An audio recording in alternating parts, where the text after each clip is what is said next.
சூர்யாவோட கருப்பு படம் ரிலீஸ் ஆகி 3 நாளில் 147 கோடி வரையும் பார்த்தீங்கன்னா கலெக்ஷன் பண்ணியிருக்கு. இது ஒரு பெரிய ரெக்கார்ட்னே சொல்லுவேன். சூர்யாவோட இதுக்கு முன்னாடி ரிலீஸ் ஆன கங்குவா படம் பார்த்தீங்கன்னா 3 நாளில் 120 கோடி வந்து கலெக்ஷன் பண்ணிச்சு. ஆனால் கங்குவாவோட பட்ஜெட் மட்டும் பார்த்தீங்கன்னா 350 கோடிக்கு மேலே. ஆனால் இந்த படத்தோட கருப்பு படத்தோட பட்ஜெட் பார்த்தீங்கன்னா வெறும் 130 கோடி பட்ஜெட்டில் எடுத்த படம் இப்போ 3 நாளில் 147 கோடி வந்து கலெக்ஷன் பண்ணியிருக்கு. அது பார்த்திங்கன்னா பட்ஜெட்டை எப்போவே பார்த்தீங்கன்னா கவர் பண்ணிடுச்சு. இதுக்கு மேலே வரது எல்லாமே பார்த்தீங்கன்னா ப்ராஃபிட் தான். அப்போ இந்த படம் பார்த்திங்கன்னா மிகப்பெரிய வெற்றி அமைய போகுது. இப்போ பார்த்திங்கன்னா சினிமா துறையில் பார்த்தீங்கன்னா நிறைய பேசப்படுற விஷயம் என்னென்னு பார்த்தீங்கன்னா சூர்யா தான் பார்த்தீங்கன்னா நெக்ஸ்ட்டு டாப் 1 ஆக்டர்னு பார்த்தீங்கன்னா பேசப்படுறது. ஏன்னா பார்த்தீங்கன்னா தளபதி விஜயும் பார்த்திங்கன்னா சிஎம்மாக போயிட்டார். தலை அஜித்தும் பார்த்திங்கன்னா ரேசிங்னு அந்த மாதிரி அவர் ஒரு படம் பார்த்திங்கன்னா ஒன்றுமே ஒரு ஷூட்டிங் கூட போகலாம்.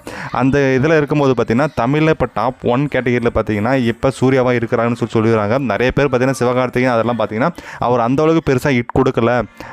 ஒரு படம் ஹிட் கொடுத்துட்டு அடுத்தடுத்த படம் பார்த்திங்கன்னா ஆவரேஜ் அப்படின்ற மாதிரி பார்த்தீங்கன்னா போயிட்டு இருக்குது. அந்த வயத்தில் பார்த்தீங்கன்னா சூர்யாவோட நெக்ஸ்ட் ஃபிலிமெல்லாம் பார்த்தீங்கன்னா ஹிட்டு, அதாவது பிளாக் பஸ்டர்லாம் ஆயிடுச்சுன்னா சூர்யா தான் பார்த்தீங்கன்னா தமிழ்நாட்டில் நம்பர் 1 பார்த்தீங்கன்னா அமையும்னு சொல்லிட்டு எல்லாரும் சோசியல் மீடியா பார்த்தீங்கன்னா இதான் பேசி கொண்டு இருக்காங்க. இப்போ சூர்யாவோட 3rd டேயில் மட்டும் பார்த்தீங்கன்னா 147 கோடி பார்த்தீங்கன்னா கருப்பு படம் கலெக்ஷன் பண்ணிக்குது. வெயிட் பண்ணி பார்ப்போம் இன்னொரு நாட்களில் எவ்வளோ கலெக்ட் பண்ண போகுதுன்னு சொல்லிட்டு. என்னோட எக்ஸ்பெக்ட் பார்த்தீங்கன்னா 250 கோடி பார்த்தீங்கன்னா கலெக்ஷன் ஆகும்னு சொல்லிட்டு நான் வெயிட் பண்ணுறேன்.